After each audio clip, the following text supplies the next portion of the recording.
I'm going to mute people for now. Do you want to take questions afterwards? Do you want to open up for questions afterwards?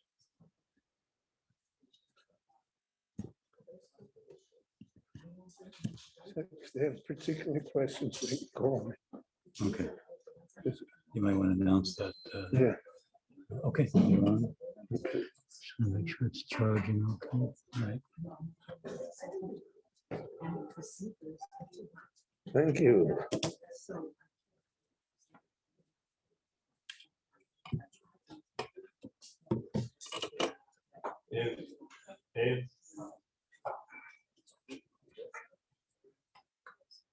Boker Tov, everyone.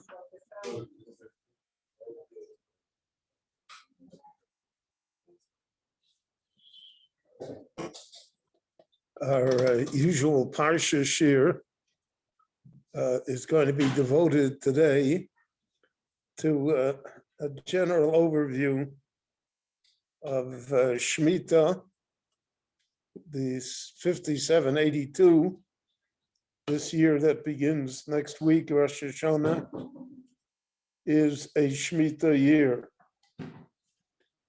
Now, there are a few basic ideas that I hope to explain. And then if you have any particular questions regarding a particular subject, please feel free to call me and we'll be ignorant together.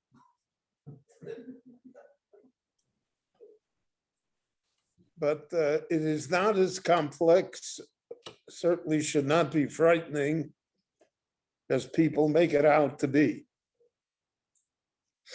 The ways of the Torah are always pleasant. The Torah does not come to impose hardships, but it comes to give us opportunities. The Shemitah is a great opportunity.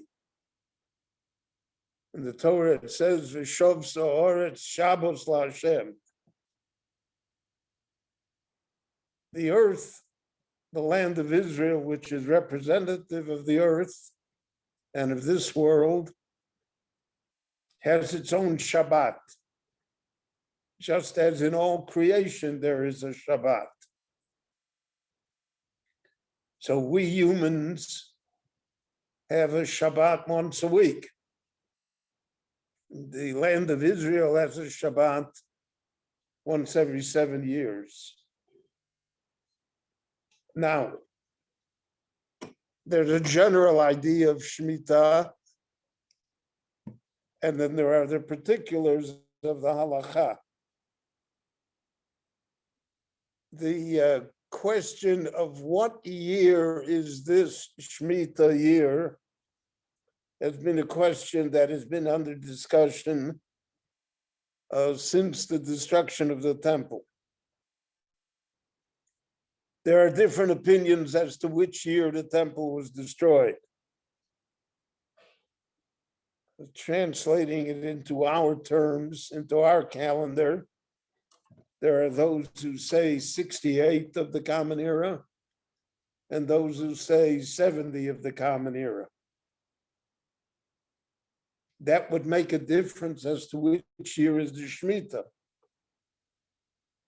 So there are different opinions as to the date of the Shemitah itself. You should bear that in mind. Our count is according to the Gaonim in the 7th and 8th centuries in Babylonia. And our count is based on the fact that the temple was destroyed in 70. However, we have here immediately one issue. Are we counting the right year?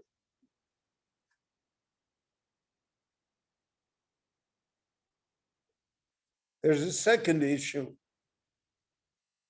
and that is there's an opinion in the Talmud that the Yovel year, the 50th year, is not counted in the Shmitah cycle. In other words, you have 7 years, then Yovel, then year 1 again.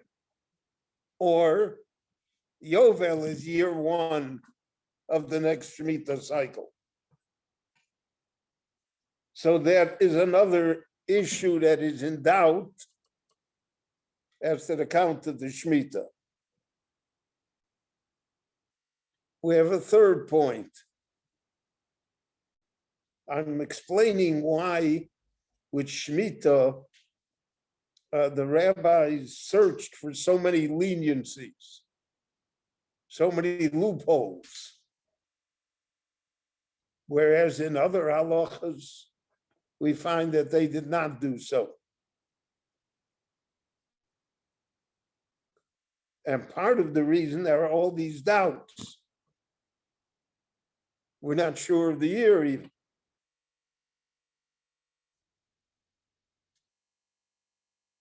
And this is a point that has to be borne in mind.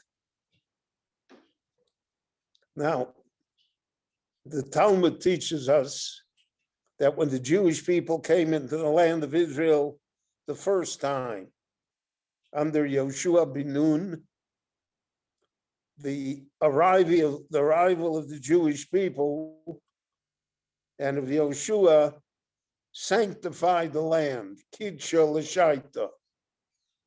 It made the land holy. The land is holy because the Jewish people are holy. When the temple was destroyed, and here we have another problem. When was the first temple destroyed? And there's a wide discrepancy, whether beginning at 586 before the Common Era and going down to 420 before the Common Era. So there's 166 years of doubt. But when the first temple was destroyed, the Jewish people went into exile, 90% to Babylonia, 10% to Egypt. And the holiness of the land ended. There was no Kedusha in Eretz Yisrael anymore. 70 years later,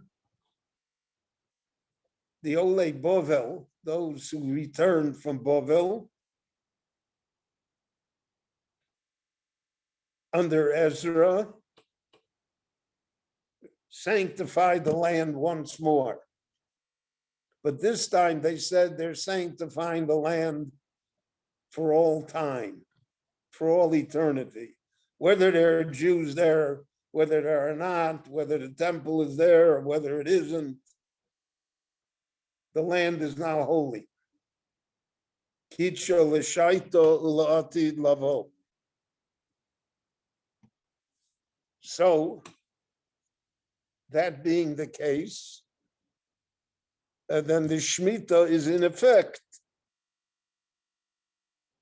because of the fact that the land is holy and the laws, the agricultural laws all apply. However, because in the time of the Second Temple, the majority population of the Jews in the world did not live in the land of Israel. There were major centers of Jewish life and society in Egypt, in Rome, in Babylonia, all around the Mediterranean basin, and as far as Europe as well. So the Gemara teaches us that at a time, Bisman Shein Rov Yoshveh, most of the Jewish people are not in the land of Israel. there is no din of Shmitah. So the Gemara said, we'll accept that as a Torah law. There's no Shmitah minat Torah. But we don't want to forget about Shmitah. The task was always to keep Eretz Yisrael in the forefront of the minds of the Jewish people, even if they're living in Shmitah Shiur.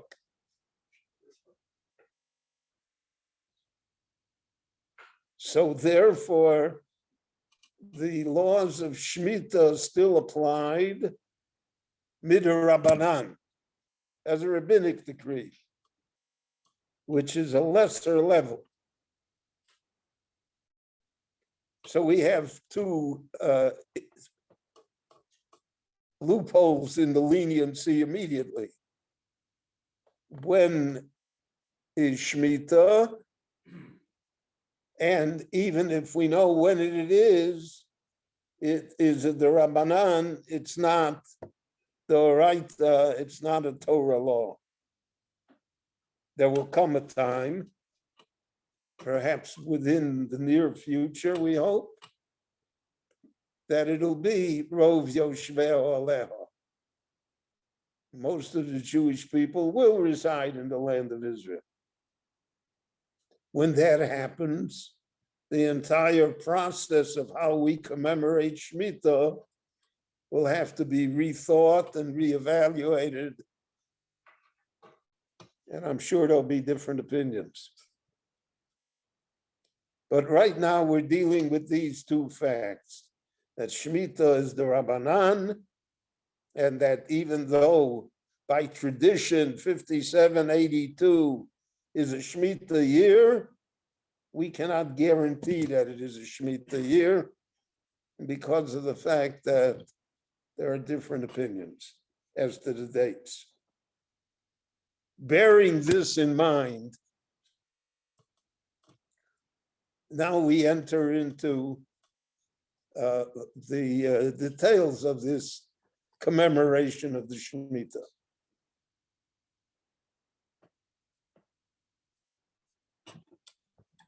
So the issue never really arose until the late 16th and early 17th centuries, when there was a Jewish population in the Galil,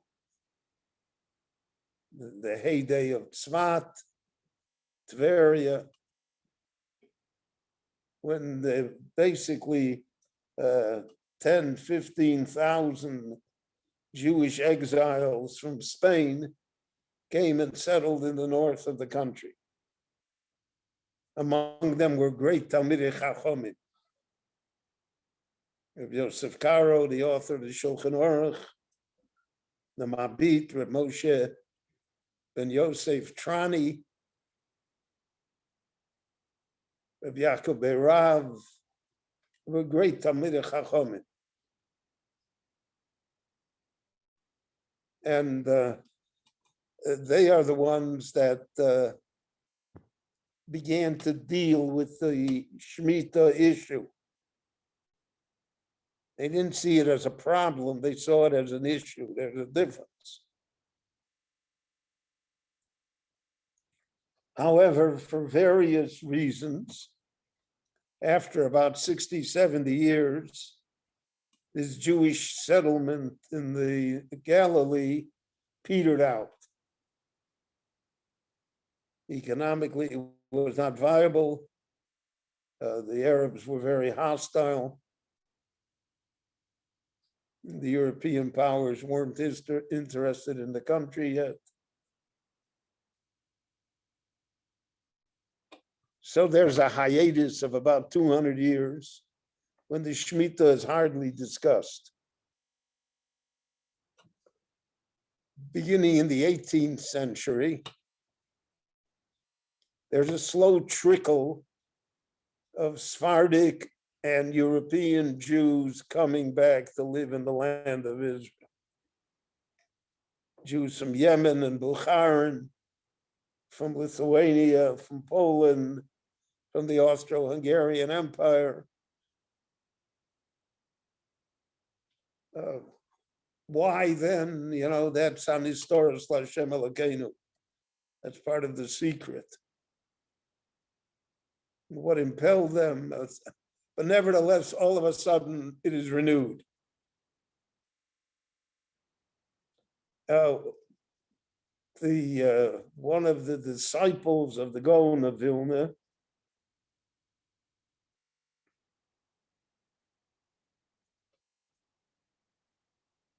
Rabbi Yisrael of Shklov, settles in Tzfat, and he says, look, the Jewish people are returning. There's going to be Jewish farmers. We have to revive all of the laws of agriculture that appear in the Talmud and in the Torah. We're going to have Truma and Maser and Orla and Kilai. All of the laws are going to be here. And Shmitah is going to be here too. And since for hundreds of years, no one really concentrated on the study of those laws, there was very little literature on the matter, rabbinic literature. And the Meiri already writes in the 14th century, he said, in my yeshiva, we only learned 3 of the 6 sections of the Mishnah and the Talmud. We only learned Noshim, Nezikin, and Moed. We don't learn Zroim or Taharos or Kodshim because they have to do Eretz Yisrael, and we don't have Eretz Yisrael. It's not practical. So Rabbi Yisrael of Shklov sits down and writes a sefer called the Pa'as HaShulchan. The Pa'as HaShulchan is a very, very famous sefer. It's the basis still today of all of the agricultural laws and observances that are instituted in the land of Israel.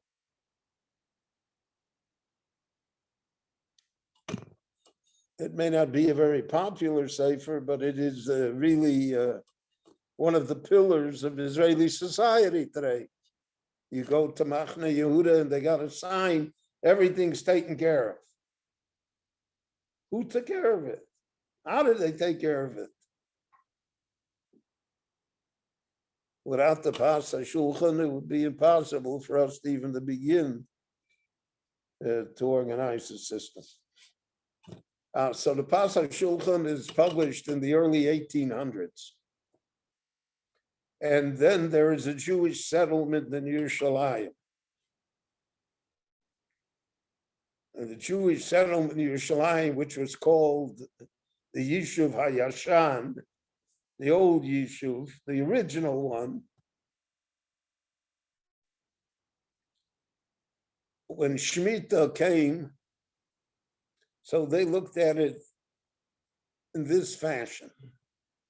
They were not nationalistic. They did not envision a Jewish state.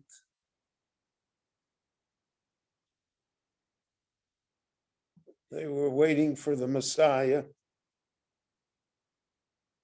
They were not going to push the envelope. But they're living in the land of Israel, and they want to eat on the 7th year. So the first principle is that the food is not usher. The vegetables, the fruits, the grain that grows is not treif. There's no problem in eating the fruit. The problem arises in creating business, running, let's say, a vegetable shop, because in the 7th year, everything is supposed to be hefker. Anybody can come in. So you want to observe Shemitah, and you have a beautiful fruit tree in your garden, unlock the gate and say, anybody that wants to come and take from my fruit, go right ahead. So it's doing business. And then the halacha is that if you do business, there's a thing that's called the Gedusha of Shvit, the holiness of the seventh year. So the fruit is holy. When you buy the fruit, so now you have the holy fruit, and the seller has money, and the holiness is transferred to the money as well. So he can't use that money to buy a lotto ticket or an automobile or to pay his rent. It has a Kedusha Shvis on it. And that's a problem.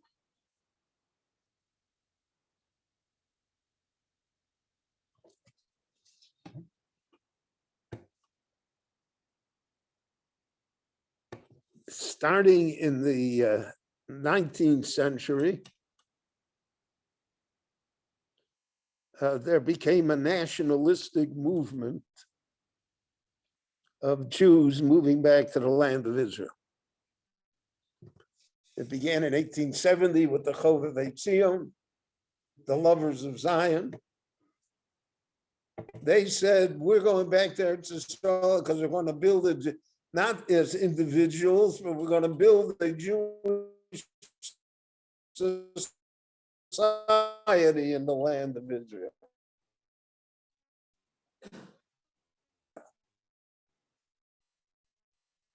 Now, originally, the Chovevei Tzion were all religious Jews. The president of the Chovevei Tzion was the Netziv of Volozhin, Rabbi Naftali Tzvi Yehuda Berlin. And they created an infrastructure upon which later Herzl and the Zionist movement built. They had a fundraising apparatus to support the Yishuv in Eretz Yisrael called the Kupat Reb Meir Balanes. And they encouraged emigration. And all of this was under the Turks, the Ottoman Empire, which was very hostile to the Jews. But as hostile as they were not as hostile as the Tsar was. And therefore, Eretz Yisrael looked to be a safer place than Kishinev. And you have this stream of people, I saw that Nefesh B'Nefesh says that you're going to have 5,000 American Olim this year. So the Chovevei Tzion didn't have 5,000 people. The country was small, the population was small. There were maybe 900,000 people in the whole country. What the population of Yerushalayim is today alone.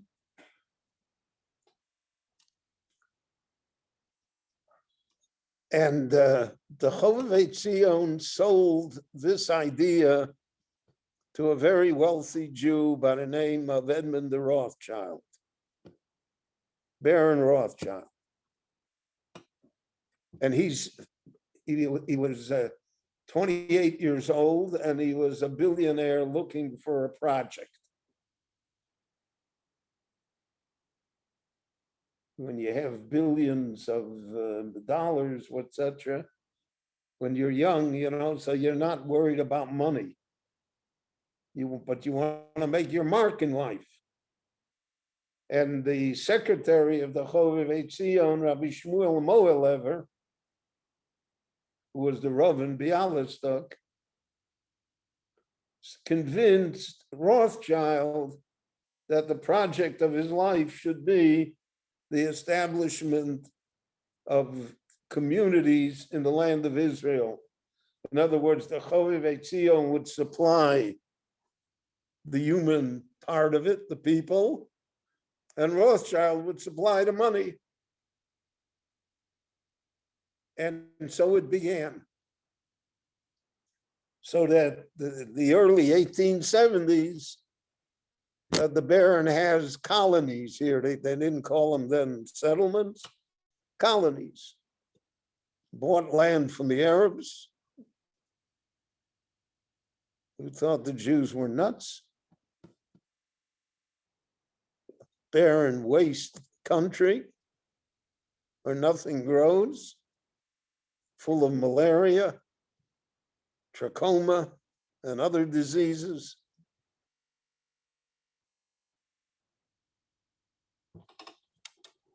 But the Jews came, and the Baron supported the colonies that he built. Eventually, there were 39 such settlements. Today, many of them are enormous cities, Rishon LeZion, Rehovot. And all of a sudden, not all of a sudden, but there appears the Shmitah Shiur. So the farmers that were working the Baron's colonies were all religious Jews. This country was founded by religious Jews. So it's a popular notion that somehow it was founded only by secular Jews. It's part of the propaganda and the media and everything, all the distortions that exist in our society.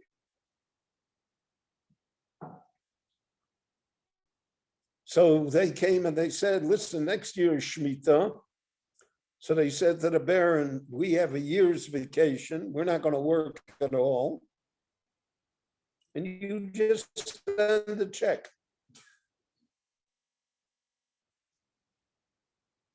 Biggest kollel that you can imagine. The Baron said, what am I, a friar? Like, I'm going to let this happen? Impossible. And the entire structure of the Chovevei Tzion was thereby jeopardized. The Baron's going to pull out. What's going to be? So Reb Shmuel Moelever referred the matter to the Posek Hador of the time, who lived in Kovne, in Lithuania, Rabbi Yitzchak Elchanan Spektor. And Rabbi Yitzchak Elchanan Spektor, together with Rabbi David Tevel Minsker and other great Rabbonim of the time, conjured up this idea of the Heter Mechira. That in essence, the Baron was going to sell all of his lands to non-Jews, to Arabs. And after the Shmitah Shiur, he was going to, they would buy it back. It was somewhat like Mechiras Chometz on Pesach. It's a subterfuge, it's a loophole. But it had a reason for it, because the project was going to die. And therefore, it was an emergency decree, an emergency psak. When the Heter Mechira was first announced already in 1882, it had opposition. And ironically enough, the opposition was led by the Netziv, who was the president of the Chovevei Tzion. And he said, there's a long tshuva in it, in the Hamik Shaila, not Shamik Shaila, in his Sefer of Tshuvas. Anyway, there's a long tshuva in which he writes,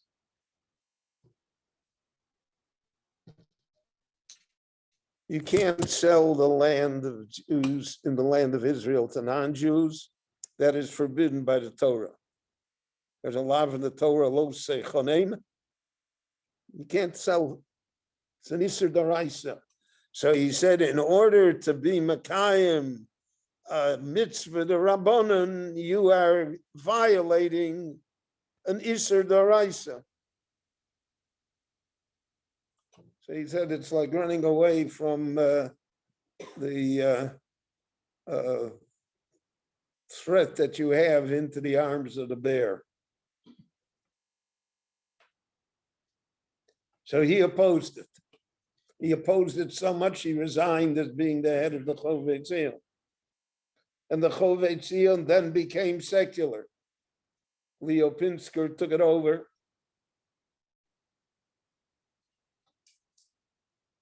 Went in a different direction completely.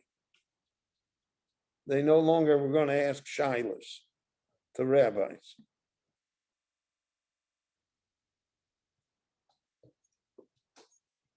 Now, this Heter Mechira, Rav Kook, when he became the Rav in Yafo, so in 1905, he wrote a very famous book called Shabbat Oretz, in which he defended the Heter Mechira. He defended it halachically, he defended it spiritually, he defended it practically. Rav Kook's Sefer Shabbat Oretz is the basis of the Heter Mechira today. And the Heter Mechira has been renewed every 7 years by the Rabbanut. Basically, there's an Arab that they have that they sell all of Eretz Yisrael to, and they're going to buy it back after Shmitah Shiur is over. It's the Mechiras Chometz compounded and glorified. This year they sold it to a Noahite. Whoever they get. It's hard to find a goy. This is a Noahite. So because of that, there were many dissenters. Some dissented because of halachic reasons. They felt that the Netziv was correct and that Rabbi Yochanan overshot the mark. Some did so on the basis of what we consider political reasons.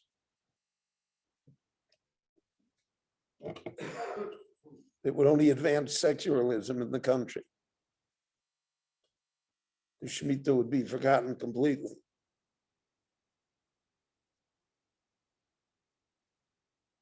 And then there were other reasons involved also. So it's been a contentious issue from day one for the last 150 years, 140 years. But that's one of the loopholes. And the Heter Mechira removes all problems. You can do business. There's no Kedusha Shviz. There's nothing. It's like you're living in Los Angeles. You go to the fruit market, take whatever you want. The rabbis in the land of Israel were split on the issue.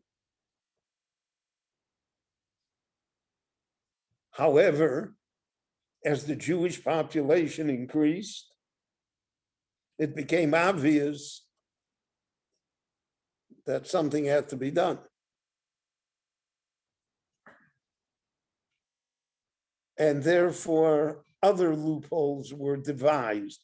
These are all, again, based on the fact that Shemitah is only midrabanan. We're not sure of the date. We can therefore play with it a little. when it'll be Rov Yoshvei Aleha, this whole thing is going to disappear. So one of the loopholes is called Otzer Bezdin. Otzer Bezdin is, there are no individual farmers. The Bezdin somehow acquires the property of, let's say, 500 farms, orchards. And all of the fruit grown in that orchard is hefker. Bezdin takes it, and Bezdin distributes it. Now, we have to pay the expenses for harvesting and distributing. So Bezdin charges what is supposed to be a nominal fee to people who come to Bezdin and want to take the fruit or vegetables. Now, there are many types of Otzer Bezdin in the country because there are many types of Botei Din. But Otzer Bezdin, again, disposes of the question of the money or doing business, because you're dealing with Bezdin and it's really hefker and you're only paying the expenses and you're not paying it directly. You're paying it to Bezdin, and Bezdin is going to take care of everything for you. One second. This was advocated by the Chazon Ish.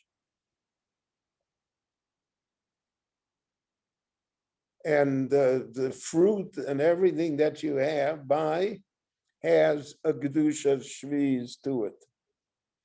What does it mean it has a Gedusha Shviz?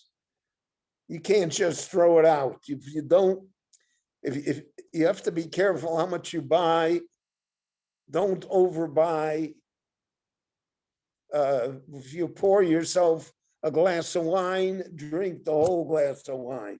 Now, you don't have to get every last sip, but you don't leave half a glass. Dusha Shviz, the peelings, the edible peelings, etc. So you put it in a separate sack, and then eventually, when it becomes inedible, then you can throw it out in the garbage. But it requires care. Something as a Kedusha Shviz requires care. So that was the second way out, which is very common. And there are many stores that are Otzer Bezdin in the shuk and in our neighborhood as well. There's a store. Then there's a third way out, which the rabbis in Yerushalayim in the 19th century observed, and that is food that is grown by the Arabs, not by the Jews. Yevul Nachri, the produce of non-Jews. So in our time, that also is Yevul Nachri, imported. Now, Israel doesn't import that much. The bread in Israel is not a problem because most of the grain is imported from the United States. There's a special law still applied in America that the grain to Israel goes free. And that therefore the Shemitah question doesn't apply to the bread. But there is other things that are imported, but not much. Now, cucumbers in Israel are almost 80% from Jordan. So the cucumber would not be a problem. But The tomatoes, the lettuce, everything else is grown here.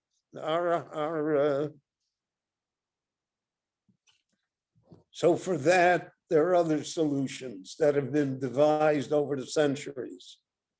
The Chazon Ish himself came up with a solution of hydroponics or hot houses.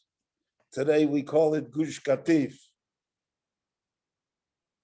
It's not grown in the ground, in the sand. It's grown above ground in beds. So technically you avoid the Shmitah problem. And you even avoid Gedusha Shvius there. So that's very widespread. It's a big business all year round. So all year round people buy it because it's without bugs. But the Shmitah year, we buy it because it does not fall under the rubric of Shmitah. Then there's a fourth area. There are places in the state of Israel that are not Eretz Yisrael. The Arava, part of the Arava, south of the Dead Sea. For instance, most of the Negev, they're not part of Eretz Yisrael, as far as these dinim are concerned. And therefore, produce grown there is like produce that's grown in Iowa. And there's no problem with shvius there. So these are all methods to somehow allow us to remember the Shemitah, but to have the ability to eat whatever we want to eat during the year. So there are different stores. There are stores that say we are Heter Mechira, that's the store. There are stores that say we're Otzer Bezdin, that's Otzer Bezdin. There's stores that say, especially here in Yerushalayim, we're buying from the Arabs. So there are people that don't want to buy from the Arabs for nationalistic reasons. That's another problem. Though the government wants to say that it's important that the Arab population, not only within Israel, but in the West Bank as well, should have economic stability. And then there are stores that say we only have fruits and vegetables from this part that is within the state of Israel, but not part of it.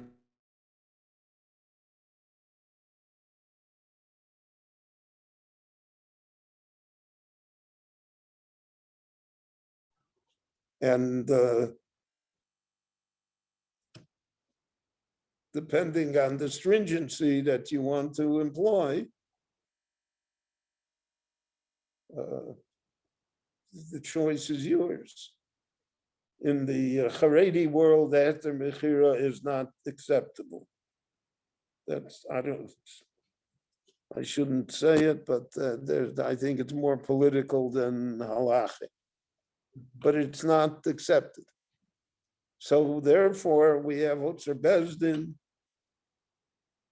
and we have the other, the Yevul Nochri, especially here in Yerushalayim. Now there was a dispute between, not a dispute, a discussion between the Beis Yosef, between Rabbi Yosef Karo and the Mabit,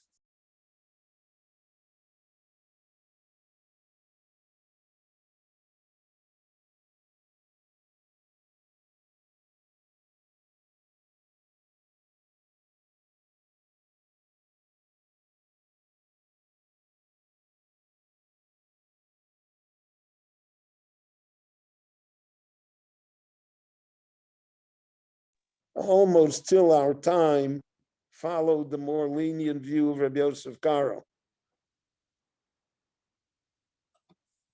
However, now there are shops that say we, because Rav Efrati and others took the opinion of the Mabit. So now there are shops that say that we have produce from Arabs, from the non-Jews, but it still has a Kedusha Shvius on it. And I think there is such a shop here in Shari Chesed. There's a general Otzer Bezdin that's called Otzar Haaretz. They have shops in Kiryat Moshe, throughout but not in Rehavia. Here, almost all the supermarkets, etc., are purely heter mechira. So that's pretty much what the situation is. Question of flowers. So that most flowers today do not have a fragrance anymore. They don't raise them to have fragrance. And therefore they're only for decoration. And therefore the shvi is allowed. Again, but there are flower shops that have hechsherim that say what the situation is regarding that. So again, if you have a particular question regarding a particular item and you think I can help you, you can call me.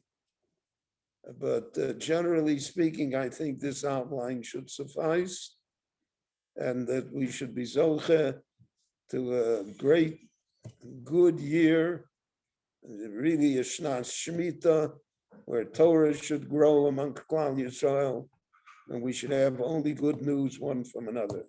Shabbat Shalom.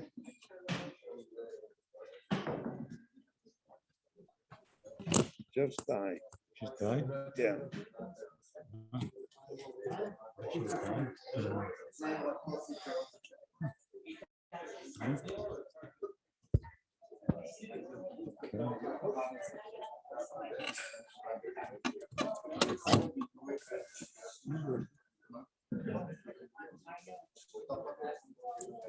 That was very clear, Rabbi. Thank you. Thank you.